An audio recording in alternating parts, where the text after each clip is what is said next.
नमस्कार साथियों, गर्व सीरीज के 15वें वीडियो क्लास में आप सभी का स्वागत है। साथियों, 14 वीडियो क्लास में आप सभी ने प्राचीन इतिहास को पढ़ लिया, कंप्लीट कर लिया।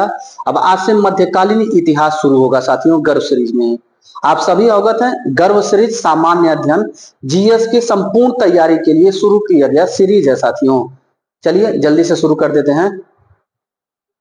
किसने एक तरफ संस्कृत मुद्रा लेख के साथ चांदी के सिक्के अंकित करवाए थे, निर्गत करवाए थे? तो उत्तर हो जाएगा साथियों इसका महमूद गजनवी। महमूद गजनवी ने संस्कृत लेख वाला सिक्का या मुद्रा चलवाया था साथियों। इसमें क्या लिखा गया था?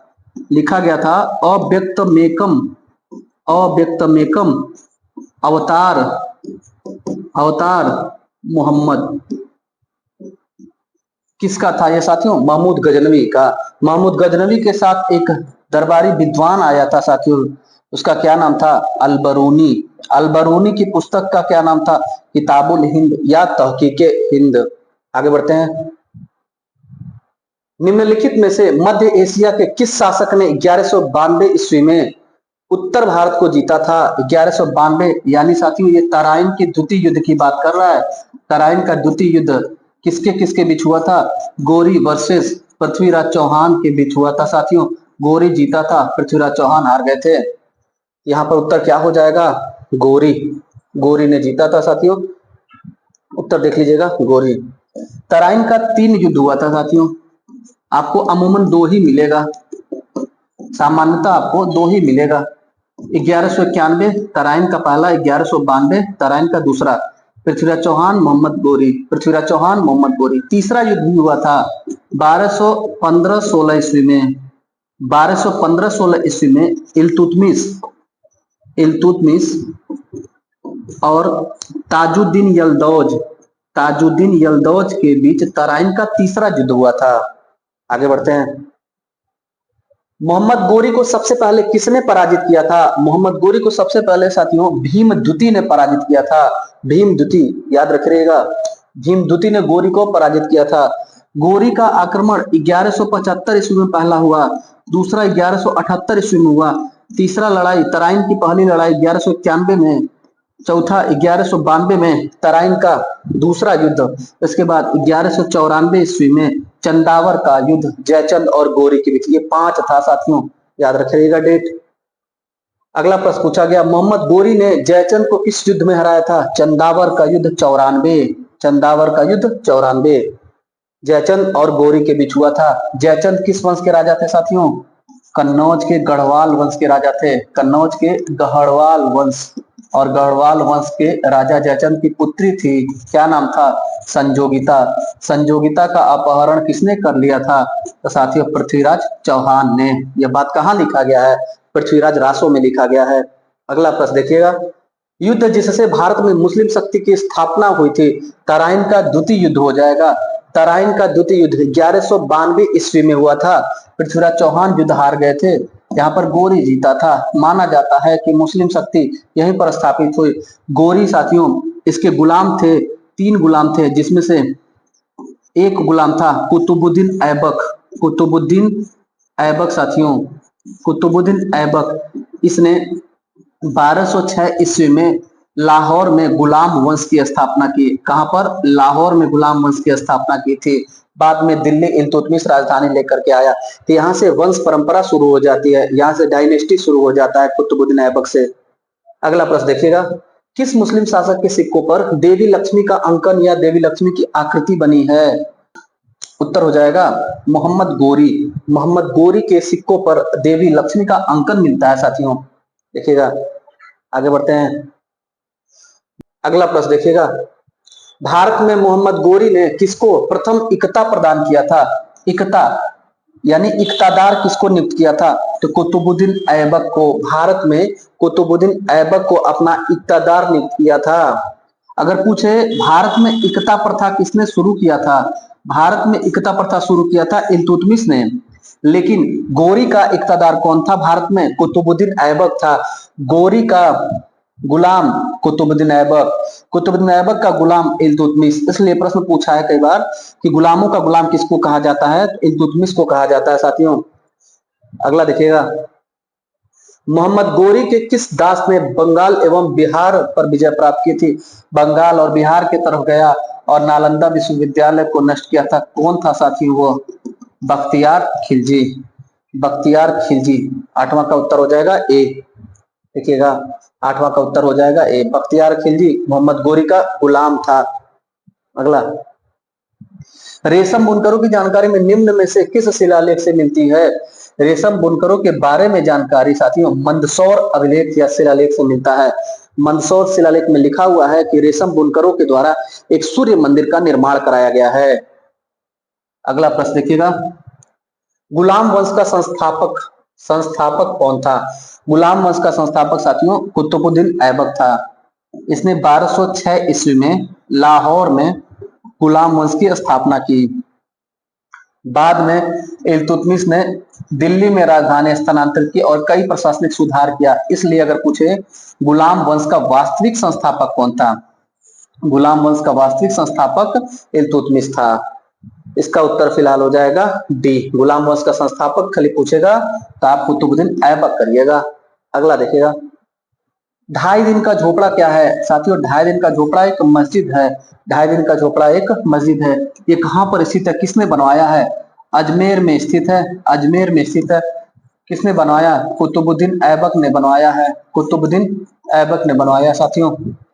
अगला देखिएगा, 12वां प्रश्न है, निम्नलिखित में से किसने कुतुब मीनार के निर्माण में योगदान नहीं दिया? कुतुब मीनार के निर्माण में योगदान नहीं दिया। कुतुबुद्दीन ऐबक, इल्तुतमिश, गयासुद्दीन तुगलक, फिरोज शाह तुगलक। उत्तर हो जाएगा गयासुद्दीन तुगलक।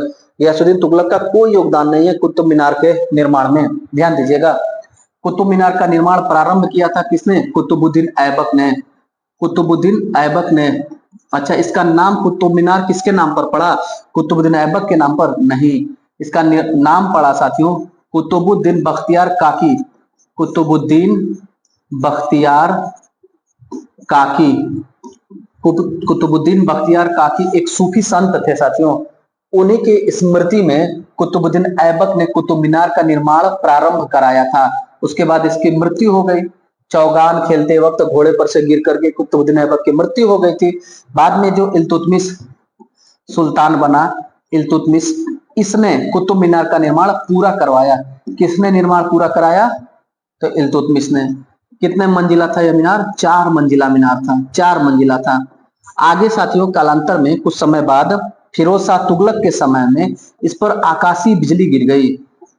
कुतुब मीनार की चौथे मंजिले पर आकाशीय बिजली गिर गई जिससे चौथा मंजिला क्षतिग्रस्त हो गया। तो ये फिरोज शाह तुगलक साथियों, फिरोज शाह तुगलक ने इसका मरम्मत कराया था। चौथे मंजिला का मरम्मत कराया और एक और मंजिला बनवा दिया। इस प्रकार से कुतुब मीनार वर्तमान में 5 मंजिला हो गया। कुतुब मीनार जब निर्माण हुआ 4 मंजिला था। बिजली गिरा फिरोज शाह तुगलक के समय में, इसने इसका निर्माण करा करके 1 मंजिला और बढ़ा दिया। तो कुतुब मीनार वर्तमान में 5 मंजिला है। इतने शासकों का इसमें योगदान है, इसका नहीं है। यहाँ देख लिया आपने डिटेल। आगे बढ़ जाते हैं।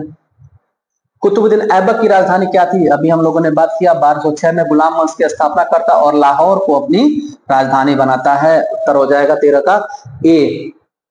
13 का उत्तर हो जाएगा ए। दिल्ली राजधानी कौन लाता है? इल्तुतमिश राजधानी लाता है। गुलाम वंश की राजधानी दिल्ली कौन लाता है? तो साथियों इल्तुतमिश लाता है। अगला देखिएगा, गुलाम का गुलाम किसे कहा जाता है? इल्तुतमिश को कहा जाता है। इल्तुतमिश ऐबक का गुलाम था और ऐबक गोरी का गुलाम था। तो गुलाम का गुलाम हो गया इल्तुतमिश। उत्तर देख लीजिएगा 14 का बी हो जाएगा। अगला, निम्नलिखित में से कौन मध्यकालीन भारत की प्रथम महिला शासिका थी?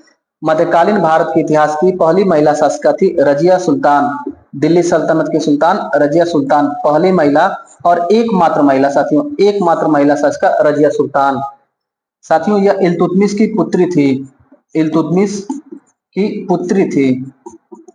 इल्तुतमिश ने अपने जीवन काल में ही अपना उत्तराधिकारी रजिया को घोषित कर दिया था, लेकिन इसके दरबार में रहने वाले जो अमीर थे उन लोगों ने इसका विरोध किया। इसकी मृत्यु के बाद इसको सुल्तान बनने नहीं दिया। तो रजिया जनता के समक्ष आ गई। जनता के समक्ष आकर के रजिया ने लाल वस्त्र धारण कर लिया। लाल वस्त्र धारण करने का अर्थ मध्यकालीन इतिहास में होता था यह व्यक्ति न्याय की गुहार लगा रहा है जनता से। रजिया लाल वस्त्र धारण करके जनता के समक्ष आई, जनता के सहयोग से रजिया दिल्ली सल्तनत की सुल्तान बनी, पहली महिला सुल्तान मध्यकालीन इतिहास की रजिया सुल्तान। अगला उत्तर उसका देख लीजिएगा, मिला लीजिएगा। अगला प्रश्न था चंगेज खान का मूल नाम क्या था साथियों? चंगेज खान का मूल नाम था तेमोचिन। चंगेज खान एक मंगोल था, मंगोल आक्रमणकारी चंगेज खान, इसका मूल नाम था तेमोचिन साथियों। यह आरंभ में बौद्ध था, बाद में साथियों यह मुस्लिम हुआ था, इसका उत्तर हो जाएगा 16 का बी। देखिएगा अगला प्रश्न है 17वां प्रश्न, दिल्ली के सुल्तान बलबन का पूरा नाम क्या था साथियों? बलबन का पूरा नाम था गयासुद्दीन बलबन। दिल्ली सल्तनत का इल्तुतमिश के बाद सबसे प्रसिद्ध जो सुल्तान था वो बलबन था साथियों। बलबन ने सिजदा और पैबोस व्यवस्था लागू किया, राजत्व का सिद्धांत दिया, लौह एवं रक्त की नीति का पालन किया, तुर्काने चेहलगामी जो संगठन था उसका विनाश किया, जिस संगठन का खुद सदस्य था जिसको इल्तुतमिश ने स्थापित किया था उसका विनाश भी बलबन ने किया था। आगे देखा जाएगा हम लोग उसका डिटेल, इसका उत्तर हो जाएगा 17 का सी। 18वां प्रश्न देखिएगा, किस सुल्तान ने लौह एवं रक्त की नीति अपनाई थी? ये हो जाएगा बलबन। 18 का उत्तर क्या हो जाएगा? बलबन साथियों। अगला प्रश्न देखिएगा, अपनी शक्ति को समेकित करने के बाद बलबन ने कौन सी उपाधि धारण की थी? जिल्ले इलाही और एक और उपाधि थी साथियों, इसका उत्तर देख लीजिएगा। जिल्ले इलाही इसकी उपाधि थी, नियाबते खुदाई भी इसकी उपाधि थी, नियाबते खुदाई और जिल्ले इलाही किसकी उपाधि थी? बलबन की उपाधि थी। बलबन का पूरा नाम गयासुद्दीन बलबन। निम्नलिखित में से किसने भारत में प्रसिद्ध फारसी त्योहार नवरोज को प्रारंभ किया था? नवरोज कौन सा त्योहार है? फारसी त्योहार है। किसने शुरू किया था? बलबन ने शुरू किया था, फारसी त्योहार। अगला देखिएगा, कौन सा सुल्तान नया धर्म चलाना चाहता था लेकिन उलेमा लोगों ने विरोध किया? उत्तर हो जाएगा साथियों अलाउद्दीन खिलजी। अलाउद्दीन खिलजी एक नवीन धर्म चलाना चाहता था लेकिन उलेमाओं के विरोध के कारण इसको त्याग दिया था। डिटेल देखिएगा, ध्यान दीजिएगा। खिलजी वंश से प्रश्न है। खिलजी वंश का संस्थापक जलालुद्दीन खिलजी, खिलजी वंश का संस्थापक। इसी के समय में इसका दामाद और इसका भतीजा अलाउद्दीन खिलजी ने दक्षिण भारत पर अभियान किया। दक्षिण भारत पर पहला अभियान मध्यकालीन इतिहास में किसने किया था? अलाउद्दीन खिलजी ने किया था। आप एक प्रश्न का उत्तर कमेंट में करिए कि प्राचीन भारत में किस एक शासक ने दक्षिण भारत में अभियान किया था। अच्छा आगे बढ़ते हैं। अलाउद्दीन खिलजी दक्षिण भारत अभियान करके वापस जब लौटता है तो इलाहाबाद के पास कड़ा मानिकपुर में जलालुद्दीन खिलजी की हत्या कर देता है और दिल्ली सल्तनत का सुल्तान बन जाता है अलाउद्दीन का मूल नाम था साथियों अली गुरसास्प इसका असली नाम था। अलाउद्दीन खिलजी का सेनापति था साथियों मलिक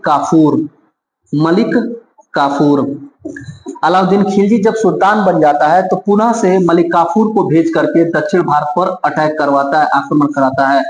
अच्छा, दक्षिण भारत में आक्रमण करने का उद्देश्य राजाओं का क्या था उस दौरान? साथियों दक्षिण भारत में समृद्ध खजाना था, बहुमूल्य धातुएं, सोना चांदी हीरा बहुत ज्यादा था। इसके वजह से ये लोग अटैक कर रहे थे ताकि अपनी सेना को मजबूत कर सकें। एक्चुअली में क्या था साथियों, अलाउद्दीन खिलजी का दो लक्ष्य था, दो ख्वाब था कहा जाता है। पहला था नवीन धर्म चलाना और दूसरा था विश्व विजेता बनना।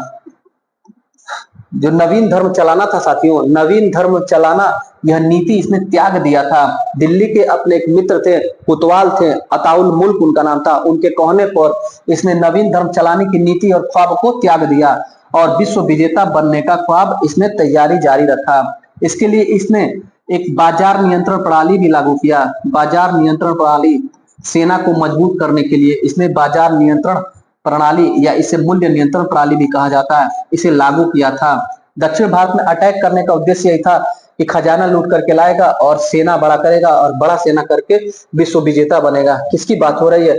अलाउद्दीन खिलजी की साथियों। अलाउद्दीन खिलजी ने दीवाने मुस्तखराज विभाग का भी स्थापना किया था। अगला देखिएगा, दिल्ली के किस सुल्तान ने सिकंदर सानी की उपाधि धारण की? सिकंदर सानी या द्वितीय सिकंदर अलाउद्दीन खिलजी। सिकंदर अर्थात विश्व विजेता, भारत में विश्व विजेता कौन बनना चाहता था? अलाउद्दीन खिलजी। इसीलिए अपना खुद से वो स्वयं से उपाधि दिया था सिकंदर सानी, द्वितीय सिकंदर। अगला देखिएगा, रानी पद्मिनी का नाम अलाउद्दीन की चित्तौड़ विजय से जोड़ा जाता है। उनके पति का नाम, रानी पद्मिनी के पति का नाम था राणा रतन सिंह, याद रखिएगा, राणा रतन सिंह। मलिक मोहम्मद जायसी का ग्रंथ है साथियों, मलिक मोहम्मद जायसी का ग्रंथ है पद्मावत। पद्मावत, इसमें पद्मावत में रानी पद्मिनी, अलाउद्दीन खिलजी और राणा रतन सिंह की कहानियां लिखी हुई हैं साथियों। 24वां प्रश्न देखिएगा, किस सुल्तान के बारे में कहा जाता है उसने भूमि कर उपज का 50% कर दिया था, 1/2 कर दिया था? साथियों, सबसे ज्यादा भू राजस्व कर लेने वाला राजा या सुल्तान कौन था? तो अलाउद्दीन खिलजी था। 1/2 यानी 50% भू राजस्व लेने वाला, सर्वाधिक राजस्व लेने वाला राजा अलाउद्दीन खिलजी था। अच्छा, एक प्रश्न का उत्तर बताइए आप सभी कि कौन सा राजा लुम्बिनी की यात्रा करता है और वहां पर लुम्बिनी में 1/6 जो भू राजस्व करता है उसको घटा करके 1/8 कर दिया था? कौन सा राजा था? राजा का नाम बताइएगा। यानी कि प्राचीन काल की अगर बात करें, प्राचीन भारत में कितना भू राजस्व कर लिया जाता था? तो 1/6 लिया जाता था। और मध्यकाल में अलाउद्दीन खिलजी के समय में साथियों 50% हो गया था। देखिएगा, इसका उत्तर हो जाएगा अलाउद्दीन खिलजी। अगला प्रश्न देखिएगा, घरी या गृह कर लगाने वाला दिल्ली का प्रथम सुल्तान कौन था? अलाउद्दीन खिलजी था साथियों। अलाउद्दीन खिलजी ने चरी कर, चरने वाले पशु जो थे उनके ऊपर लगाया चरी कर। घरी कर लगाया, घर का टैक्स, हाउस टैक्स लगाया साथियों अलाउद्दीन खिलजी ने। ये सब टैक्स लगाने का और इतना ज्यादा रेवेन्यू कलेक्ट करने का उद्देश्य उसका यही था कि ज्यादा सेना रखे, ज्यादा सेना रख करके वो विश्व विजेता का अपना लक्ष्य पूरा करे। उसने घोड़ा दागने और हुलिया, सैनिक का हुलिया लिखने का प्रथा भी शुरू किया था। पूछता है क्वेश्चन, घोड़ा दागने और सैनिक का हुलिया लिखने का प्रथा किसने शुरू किया था? अलाउद्दीन खिलजी ने शुरू किया था साथियों। इस प्रकार आज का वीडियो क्लास कंप्लीट होता है साथियों। आप सभी में से कोई भी साथी अगर पूर्व का वीडियो नहीं देखे होंगे, गर्व सीरीज के पुराने वीडियो को नहीं देखे होंगे, तो अपने चैनल के प्लेलिस्ट में चले जाइएगा और सीरियल वाइज क्रमशः जो है वीडियो को देखिएगा, नोट्स जरूर बनाइएगा, पढ़ाई करिए, मन से पढ़ाई करिए, अपने लिए पढ़ाई करिए, अपने माँ बाप के लिए पढ़ाई करिए, अपने माँ बाप के सपने को पूरा करने के लिए पढ़ाई करिए साथियों। पढ़िए, नियमित रूप से पढ़िए। धन्यवाद, मिलते हैं अगले वीडियो क्लास में।